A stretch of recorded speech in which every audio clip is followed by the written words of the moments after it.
জামাইকে দেখো চিনতেই পারা যাচ্ছে না। তো গাইস জামাইকে নিয়ে চলে এলাম আমরা মসজিদে, এবং মসজিদে সালাম টালাম করে আমরা বেরিয়ে গেলাম। এখন যাবো বিয়ে করতে, না মানে আমি না, জামাই যাবে বিয়ে করতে। এবং ঘর এসে দেখি এখানে কিন্তু ব্যঞ্জন পার্টি সবকিছু রেডি করে নিচ্ছিল। यही तो है मुस्कान का आशिक। এরপরে বিয়ে করতে চলে গেলাম নাচতে নাচতে।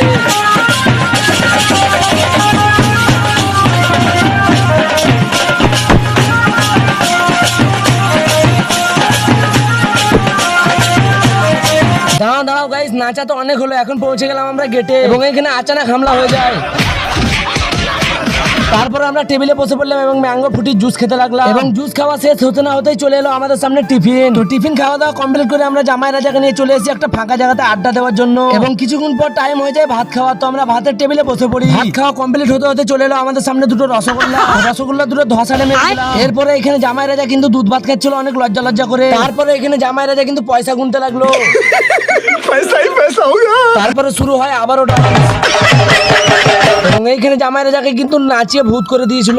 এরপরে বন্ধুরা নিয়ে চলে আসে গিফট বন্ধু পরিচয় করার জন্য, এবং এইখানে কিন্তু জামাই রাজা সব বন্ধুগুলো কিন্তু এখানে দাঁড়িয়েছিল। তারপরে কিন্তু এখানে বন্ধু পরিচয় হতে লাগে। গাইস আমার ব্লগটা এখানে শেষ করলাম। এরকম চাংড়া পাড়া ভিডিও দেখতে ফলো করো।